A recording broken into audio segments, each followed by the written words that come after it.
एक बार एक व्यक्ति अपनी ज़िंदगी से बहुत परेशान था। वह हर समय अपने आप को कोसता रहता था कि क्या ज़िंदगी मिली है मुझे, हर परेशानी मेरे साथ ही है, हर दुख मुझे ही आकर घेरता है और हर झंझट मेरे ही सर पड़ता है।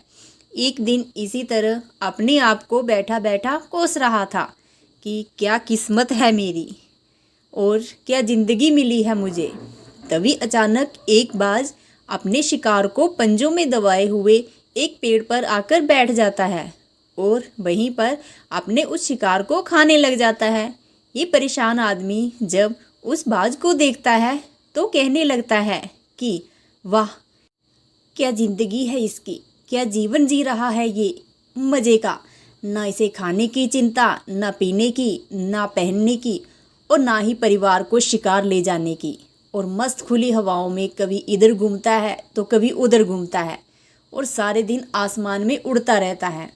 असल ज़िंदगी तो यही है जो ये बात जी रहा है।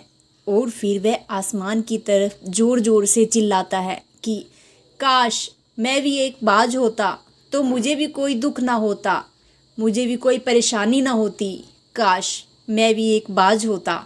जब वह 2 से 3 बार ज़ोर ज़ोर से चिल्लाता है कि काश मैं भी एक बाज होता तो मुझे भी कोई दुख ना होता, मुझे भी कोई परेशानी ना होती, तो अचानक आसमान से बिजली कड़कने लग जाती है और आसमान से आवाज़ आती है कि हे इंसान, क्या ये सच सुना कि हमारी दी हुई जिंदगी से परेशान हो, तुम एक बाज बनना चाहते हो। तो इस आकाशवाणी को सुनकर ये इंसान हैरान रह जाता है और आसमान की तरफ देखकर कहता है कि हाँ, मैं सच में अपनी ज़िंदगी से बहुत परेशान हूँ, क्योंकि हर परेशानी मेरे साथ ही है और हर दुख मुझे ही है। तो आसमान से फिर से आवाज़ आती है, हे इंसान, एक बार फिर से सोच ले। हमने तुझे बड़ी प्यारी जिंदगी दी है, लेकिन अगर फिर भी तू चाहता है कि हम तुझे बाज बना दे, हम तुझे बाज बना देंगे। लेकिन अगर एक बार हमने तुझे बाज बना दिया तो फिर हम तुझे बाज से इंसान दोबारा नहीं बना पाएंगे। तो ये आदमी तुरंत जवाब देता है कि मैंने अच्छी तरह सोच लिया है कि मुझे बाज ही बनना है और एक बार बाज बनने के बाद मैं दोबारा कभी नहीं कहूँगा कि मुझे इंसान बनना है।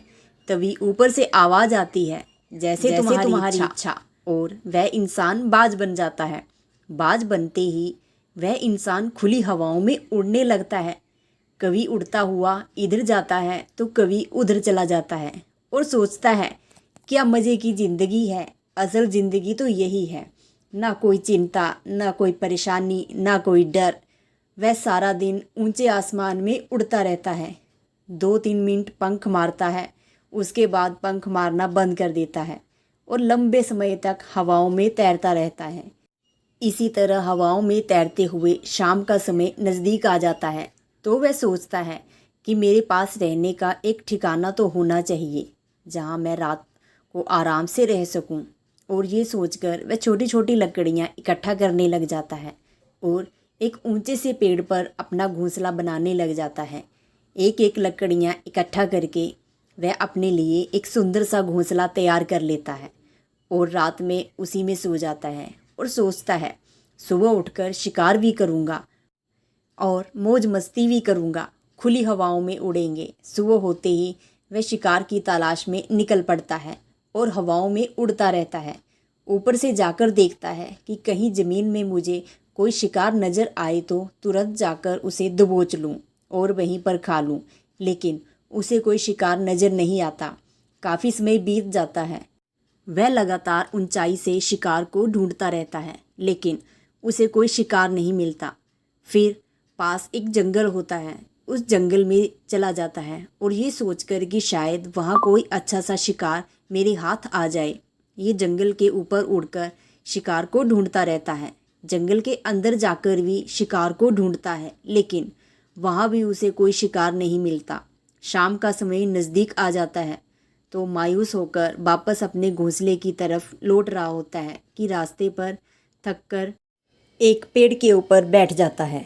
जब ये उस पेड़ के ऊपर बैठा होता है तो उसकी नज़र एक बीमार चिड़िया पर पड़ती है और वह तुरंत जाकर उसे दबोच लेता है उसके पंख निकालकर अलग कर देता है और उसे खा जाता है। उस चिड़िया को खाने के बाद वह अपने घोंसले की तरफ उड़ जाता है और रास्ते में सोचता है कि चलो बीमार चिड़िया ही सही, लेकिन कुछ तो खाने को मिला।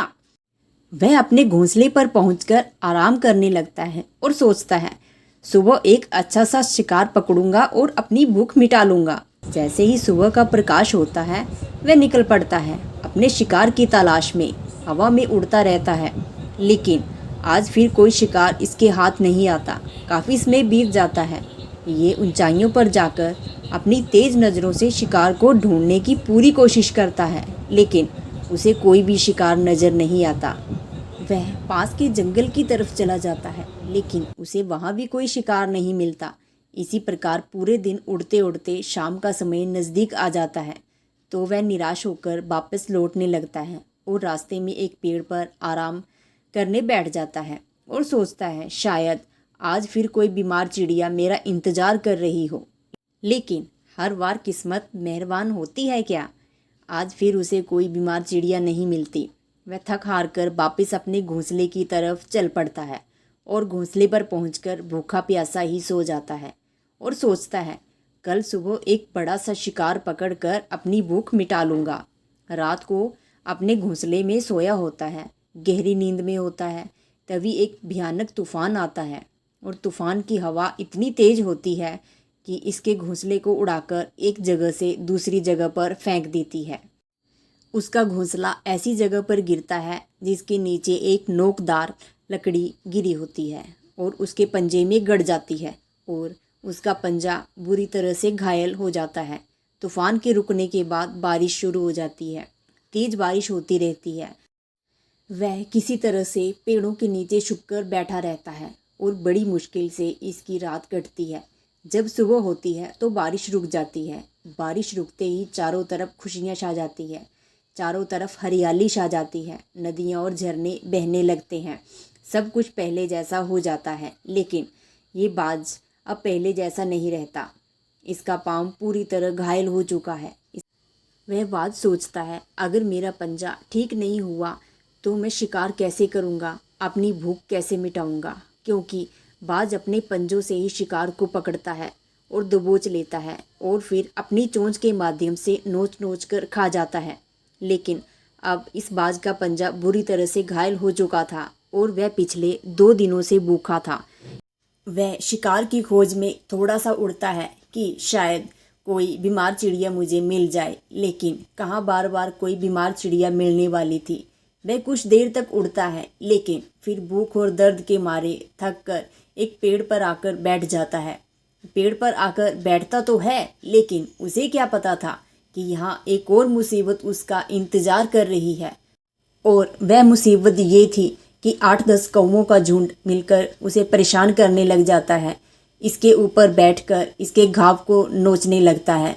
उन्हें भी पता था कि ये बाज घायल है और भूख की वजह से कमज़ोर भी है।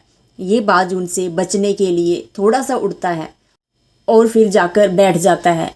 उनसे पीछा छुड़ाने का प्रयास करता है, लेकिन वह फिर उसके पीछे पीछे आ जाते हैं। ये फिर परेशान होकर थोड़ी दूरी पर चला जाता है, लेकिन वह इसका पीछा नहीं छोड़ते और बार बार इसके पास आकर इसे परेशान करने लगते हैं। कौवे अक्सर बाज के साथ ऐसा करते हैं, लेकिन फिर बाज भी उनके साथ एक खेल खेलता है। जब कौवों का झुंड बाज को परेशान करता है और उनका पीछा नहीं छोड़ता, तो बाज हवा में सीधी उड़ान भरने लग जाता है। वह तेज़ी से सीधा ऊपर की ओर उड़ने लग जाता है और कौवे भी उसके पीछे पीछे उड़ते हैं। लेकिन कुछ देर तक उड़ने के बाद कौवे ऐसी ऊंचाई तक पहुंच जाते हैं जहां उन्हें ठीक से ऑक्सीजन नहीं मिल पाती। उनका दम घुटने लगता है, उनकी सांस रुकने लगती है। तो फिर वह वहां से नीचे आने लगते हैं, क्योंकि बाज तो बादलों से भी ऊपर उड़ सकता है, इसलिए वह तो ऊपर चला जाता है, लेकिन कौवे वहां से नीचे आने लगते हैं। इस तरह से बाज कौवों से अपना पीछा छुड़ा लेता है। इस तरह भूखा और घायल हालत में एक दिन गुजर जाता है, दूसरा दिन गुजर जाता है और तीसरा दिन भी गुजर जाता है, लेकिन इस बाज की हालत में कोई सुधार नहीं होता। वह बद से बदतर होती जा रही थी। चौथे दिन जब ये बिल्कुल ख़त्म होने पर आ जाता है, इसके अंदर बिल्कुल ताकत ही नहीं बचती और इसका शरीर इसका साथ छोड़ने लगता है, तो ये किसी तरीके से उड़कर इंसानों के हॉस्पिटल की छत के ऊपर बैठ जाता है और वहाँ से आने जाने वाले मरीजों को देखता है और अपने आप से कहता है कि काश आज मैं एक इंसान होता तो ऐसे छोटे मोटे जख्मों का हॉस्पिटल में इलाज करवा लेता, किसी को बता देता कि मैं भूखा हूँ, परेशान हूँ, मुझे कोई परेशानी भी है। लेकिन आज मैं एक ऐसा बेजुबान परिंदा हूँ जो किसी से कुछ नहीं कह सकता, किसी को अपना दुख नहीं बता सकता, किसी से कोई मदद नहीं मांग सकता। यही बात सोचकर वह उसी छत पे अपना दम तोड़ देता है, वह अपनी जान की कुर्बानी दे जाता है। लेकिन साथ ही साथ हमें ये सीख भी दे जाता है कि आपको जैसा बनाया है, आप जैसे भी हो उसी में खुश रहो, उसी को बेहतर बनाने की कोशिश करते रहो, ना कि इस बात से परेशान रहो कि काश मैं ऐसा होता, काश मैं वैसा होता, काश मैं ये बन जाऊं। आपको जैसा भी बनाया गया है आप उसी में अपना सर्वश्रेष्ठ करने का प्रयास करते रहो। धन्यवाद दोस्तों। आपको ये कहानी कैसी लगी? अगर अच्छी लगी तो लाइक, कमेंट और चैनल को सब्सक्राइब कर दीजिए।